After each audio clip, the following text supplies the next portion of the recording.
Bonjour, voilà et bienvenue dans notre temps, un nouveau temps quotidien que nous allons passer ensemble dans la prière et l'exhortation.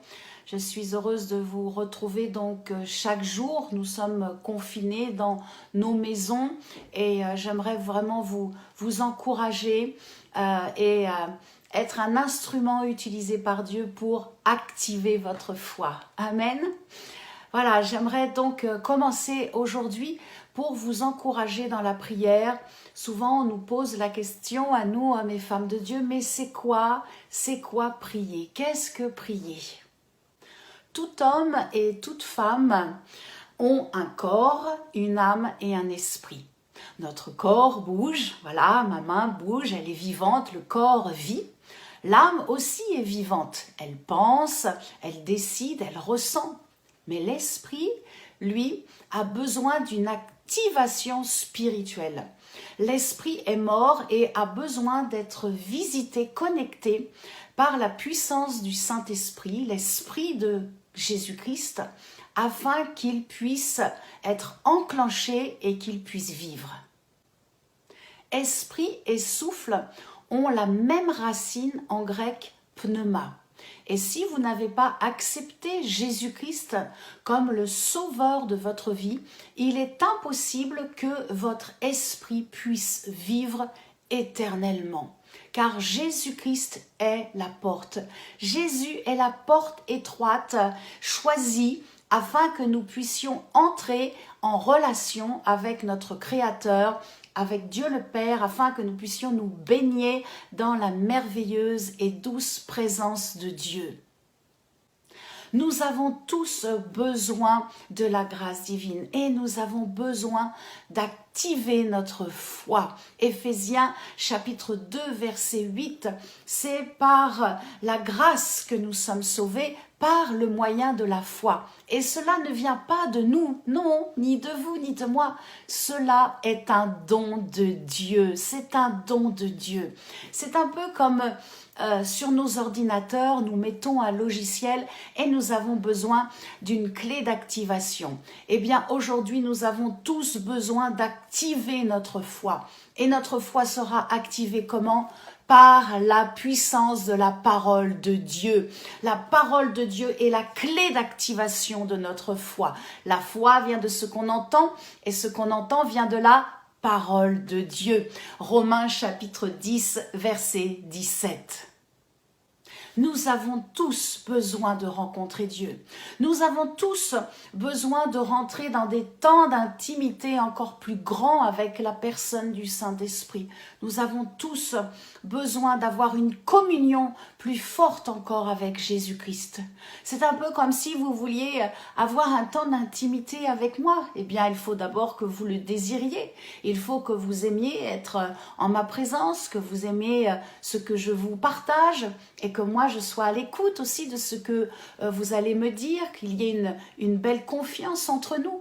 Eh bien, c'est la même chose avec Jésus-Christ.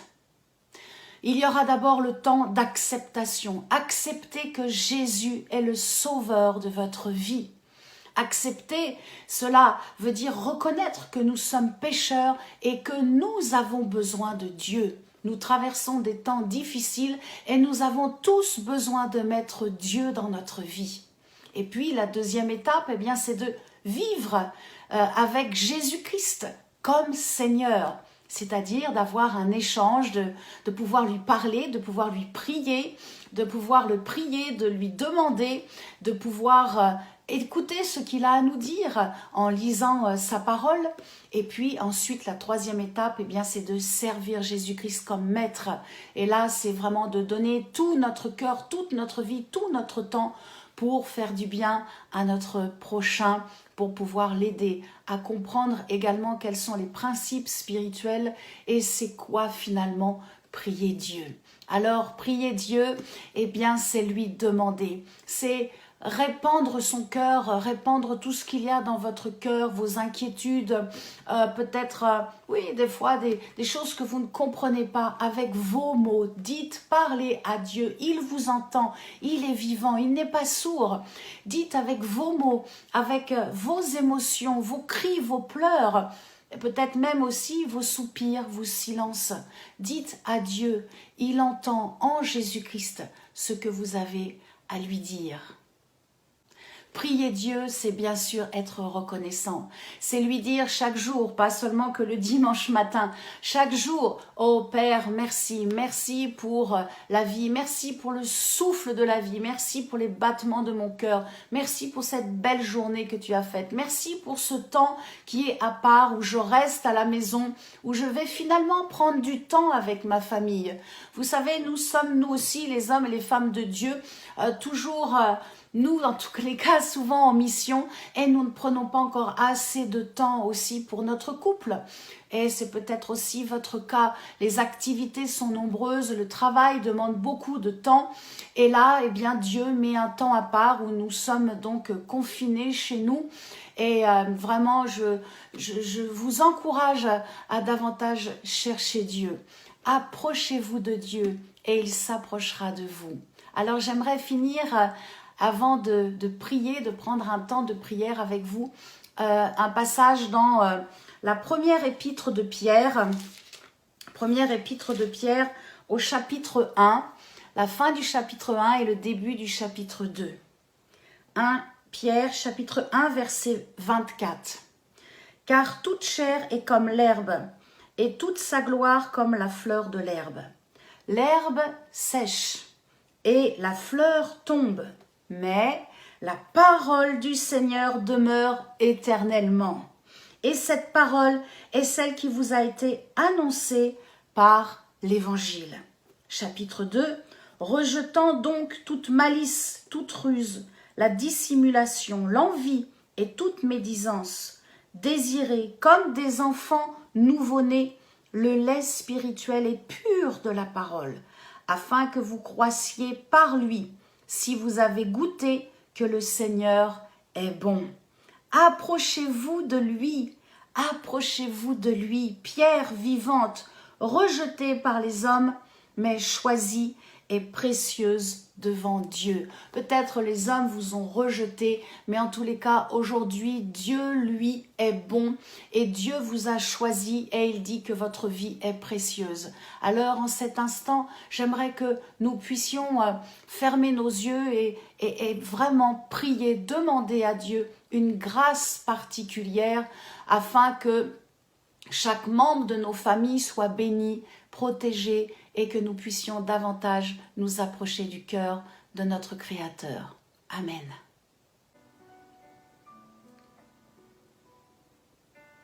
Ô Père céleste, c'est avec humilité que nous nous présentons devant toi aujourd'hui. Nous voulons te dire merci pour la vie, merci pour les temps que nous traversons en cet instant. Merci pour la foi libérée. Merci pour la foi qui est en train de s'enclencher dans nos cœurs, dans la détermination et la persévérance. Merci parce que ton Fils vient bientôt. Tout est prêt dans le ciel et l'épouse crie et attend l'époux. Je te prie pour chaque personne qui prie en cet instant avec moi.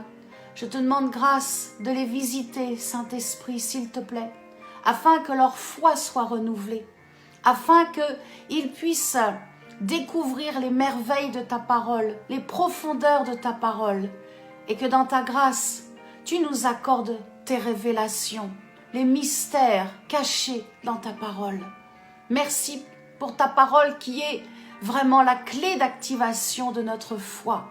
Nous te louons pour ces temps mis à part et nous te prions pour tous ceux qui sont obligés d'aller travailler, tous ceux qui sont au service de leur prochain, pour tous ceux qui sont dans le corps médical, mais aussi pour tous ceux qui servent dans les boutiques d'alimentation.